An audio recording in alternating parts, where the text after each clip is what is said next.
اس پر غور کر کے تفصیلی غور کے بعد ساروں نے مل کر تمام علماء نے کیا کہا؟ نمبر 1، اکثر یہ کہا جاتا ہے کہ قرآن و سنت میں بعض خفیہ الفاظ نقل ہوئے ہیں، مگر یہ بات ادھوری پیش کی جاتی ہے۔ حقیقت یہ ہے کہ جب ان تمام مقامات کو دیکھا جائے تو صاف ظاہر ہوتا ہے کہ وہاں ان الفاظ کو بطور رد، انکار اور سخت تنبیہ کے ذکر کیا گیا ہے، نہ کہ کسی کی تائید کے طور پر۔ شرعی اصول یہ ہے کہ کفر کے الفاظ صرف اس وقت نقل کیے جا سکتے ہیں جب ان کا مقصد کوئی جائز دینی ضرورت ہو، مثلا شہادت، باطل کی تردید، تعلیم یا تنبیہ وغیرہ۔ بلا ضرورت ایسے کلمات دہرانا ناجائز اور بعض صورتوں میں سخت گناہ ہے، خصوصاً جب معاملہ حرمت رسول صلی اللہ علیہ وآلہ وسلم کا ہو تو کسی شرعی مقصد کے بغیر توہین آمیز جملے نقل کرنے کی قطعاً اجازت نہیں۔ مرزا محمد علی انجینئر کے کئی بیانات میں ایسے جملے موجود ہیں جو محض نقل کفر پر مشتمل ہیں مگر کسی شرعی مقصد کے بغیر کہے گئے ہیں۔ اس بنا پر ان کا یہ طرز عمل سخت تعزیری سزا کا مستحق ہے، اور چونکہ یہ عمل انہوں نے بار بار دہرایا ہے اس لیے ان کا جرم مزید سنگین صورت اختیار کر گیا ہے کہ بار بار یہ کہتے رہے ہیں، اس لیے اور زیادہ سنگین ہو گیا ان کا جرم۔ اگلا پوائنٹ، مرزا محمد علی انجینئر کے ایک کلپ کے ٹرانسکرپٹ میں درج ہے، لیکن قرآن مجھے، یعنی جو ان کا ٹرانسکرپٹ ویڈیو سامنے آئی ہے اس میں کیا کہہ رہے ہیں انجینئر، ان کے الفاظ نقل کیے گئے ہیں، لیکن قرآن مجھے اجازت دے رہا ہے کہ میں اس کی عورت کے ساتھ شادی کر سکتا ہوں اگر وہ کسی کرسچن کی بیٹی ہے۔ سورہ مائدہ کی آیت نمبر 5، کس عورت کے ساتھ جو میرے نبی کو، اب وہ کریکٹر کا لفظ ہے، میں چونکہ محتاط رہنا چاہیے، وہ لفظ بھی نہیں نبی کریم صلی اللہ علیہ وسلم کے لیے استعمال کیا جا سکتا اس کردار کا، تو آگے لکھا ہوا ہے کہ جو میرے نبی کو ڈیش سمجھتی ہے۔ اب یہ نقل کیا ہے جو بھی کہا انجینئر محمد مرزا نے، اس کو اسلامی نظریاتی کونسل میں۔ آگے اب اسلامی نظریاتی کونسل کا پوائنٹ، مرزا انجینئر کی طرف سے یہ قرآن کریم پر بھی اتہام ہے اور مانوی تحریف بھی ہے۔ قرآن کریم کی یہ جو حوالہ دیا گیا ہے محلہ بالا آیت میں ایسا کچھ نہیں ہے۔ حوالے کے لیے آیت کا ترجمہ یہاں پیش کیا جاتا ہے، وہ کہہ رہے ہیں جی جس کا انجینئر محمد علی مرزا ذکر کر رہا ہے جس قرآن کی آیت کا، اس میں اس طرح کی بات نہیں ہے، اور اسلامی نظریاتی کونسل نے اپنا جواب جو NCCI کو دیا ہے اس میں وہ نقل کر رہے ہیں کہ قرآن مجید میں اصل میں کہا کیا گیا ہے۔ اب اس کا ترجمہ، آج تمہارے لیے پاکیزہ چیزیں حلال کر دی گئی ہیں اور ان لوگوں کا ذبیحہ بھی جنہیں الہامی کتاب دی گئی تمہارے لیے حلال ہے، اور تمہارا ذبیحہ ان کے لیے حلال ہے، اور اسی طرح پاک دامن مسلمان عورتیں اور ان لوگوں میں سے پاک دامن عورتیں جنہیں تم سے پہلے کتاب دی گئی تھی تمہارے لیے حلال ہیں، جبکہ تم انہیں ان کے مہر ادا کر دو، مگر شرط یہ کہ تم انہیں قید نکاح میں لانے والے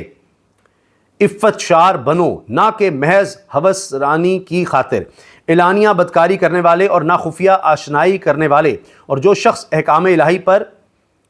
ایمان لانے سے انکار کرے تو اس کا سارا عمل برباد ہو گیا اور وہ آخرت میں بھی نقصان اٹھانے والوں میں سے ہوگا۔ یہ جو انہوں نے کہا کہ حوالہ بالا آیت حوالہ بالا آیت کے حوالے سے ان کے بیان کی خط کشیدہ عبارت اس کے ذاتی الفاظ ہیں جو اس آیت میں کہیں موجود نہیں، اس لیے مرزا انجینئر کا یہ بیان قرآن کی توہین اور مانوی تحریف کے زمرے میں بھی آتا ہے اور توہین رسالت کو بھی مستلزم ہے، لہٰذا ان پر عائد دفعات میں توہین قرآن کی دفعہ بھی شامل کی جائے۔ آگے سے اسلامی نظریاتی کونسل کا ہے صرف توہین رسالت نہیں، توہین قرآن بھی کی گئی ہے، یہ بھی ان پر چارج لگایا جائے، یہ دفعات بھی ان پہ شامل کی جائیں قرآن کی توہین کرنے کی بھی۔ اگلا پوائنٹ،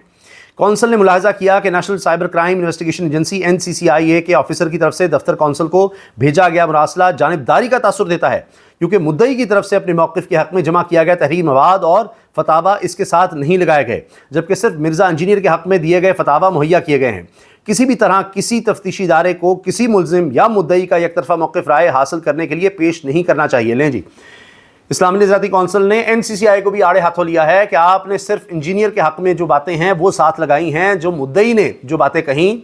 انجینئر کے خلاف وہ نہیں لگائیں، وہ فتوے نہیں ساتھ لگائے، وہ دیگر چیزیں لگائیں، انجینئر کے حق میں چیزیں آپ نے ساتھ لگا کر بھیج دی ہیں کہ جی اسلامی نظریاتی کونسل کا اس پر کیا موقف ہو چاہیے، تو یہ غلط ہے۔ آخری پوائنٹ، مرزا انجینئر کا یہ بیان فساد فی الارض کو پھیلانے کا باعث ہے، یعنی زمین پر فساد پھیلانے کے باعث ہے جو اس نے کہا، اسی لیے پاکستان کی مسیحی برادری کو ایک مراسلہ بھیجا جائے گا کہ وہ تحریری طور پر واضح کریں کہ مرزا محمد علی انجینئر نے شان رسالت مآب صلی اللہ علیہ وآلہ وسلم کے بارے میں جو الفاظ کہے ہیں کیا ان کی مقدس کتابوں اور اجتماعی طور پر ان کی یہ رائے ہے کہ نہیں؟ ان کے جواب کے بعد ہی تفصیلی فیصلہ مرتب کیا جائے گا۔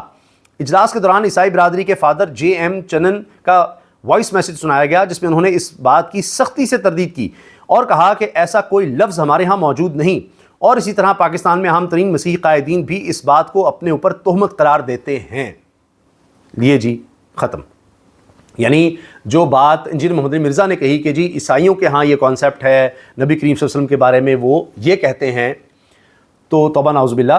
تو عیسائی بھی کہہ رہے ہیں کہ ایسا کچھ نہیں ہے، یہ ہم پر تہمت لگائی گئی ہے، ہماری کتابوں میں یا ہمارے مذہب میں نبی کریم صلی اللہ علیہ وآلہ وسلم کے حوالے سے